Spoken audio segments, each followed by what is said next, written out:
አስተዋውሱት። ዶክተር አምባቸው በደንብ የተገናኘን እንወያይ ነበር። ጀነራል ሰዓረን ብትወስድ ቦርዲንግ ስኩል በጋራ የተማርነው ፍትሃዊ የሆነ ተጠቃሚነት በሚገባ ልክ አላገኘውም የሚል ጥያቄ ሲነሳ ነበረ።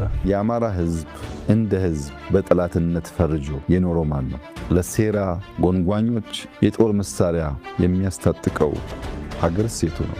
ሚኒሊክ ካለ ጎበና ካለ ሚኒሊክ ዘመናት ኢትዮጵያ መፍጠር የሚችሉበት ምንም ያህል የለውም። ጠመንጃ በማንሳት ወደ ጫካ የገቡ ኃይሎች አሉ። የተዘጋ ቤቱን ፍሬሽ ኤር ለማስገባት መስኮት ሲከፍት ንጹህ አየር ብቻ አይደለም ወደ ቤቱ የሚገባው። የኢትዮጵያ ህዝብ በዚህ ምርጫ ላይ ሲሳተፍ ምን መልእክት ሊያስተላልፍ እንደፈለገ መውሰድ እንችላለን? ባለፉት 5 ዓመታት ብዙ ድንቅ ስራዎች ሰርተናል። በዚህ 5 ዓመት ግን ፈተናው ከባድ፣ እንቅልፍ የሚያስተኛ አይደለም።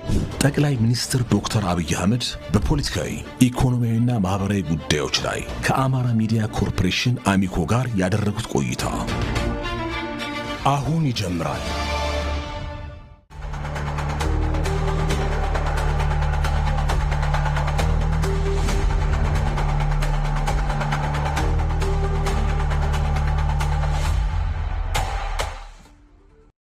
ጤና ይስጥልኝ ተመልካቾቻችን፣ ሙሉቀን ሰጥዬ ነኝ። በዛሬው ዕለት የአማራ ሚዲያ ኮርፖሬሽን አሚኮ ከኢፌዴሪ ጠቅላይ ሚኒስትር ክቡር ዶክተር አብይ አህመድ ጋር ቆይታ ያደርጋል። በቆይታችን በሀገራችን ዋና ዋና ጉዳዮች በተለይ ደግሞ አማራ ክልልን የተመለከቱ ፖለቲካዊ፣ ኢኮኖሚያዊና ማህበራዊ ጉዳዮች ላይ አተኩረን ቆይታ እናደርጋለን።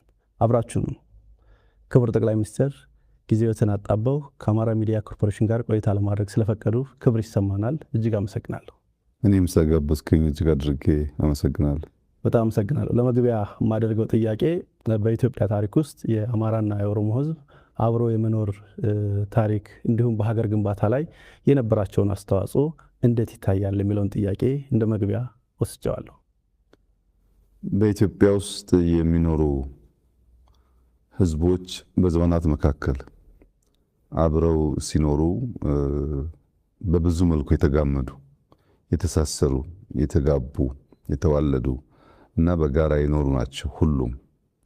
በተለይ ደግሞ አማራና ኦሮሞን ስትወስድ በአቀማመጣቸውና በቁጥራቸው ከፍ ስለሚሉ በኢትዮጵያ ታሪክ መለስ ብለህ እያንዳንዱን አንጓ ብትመዝን በ3 ዋና ዋና መንገዶች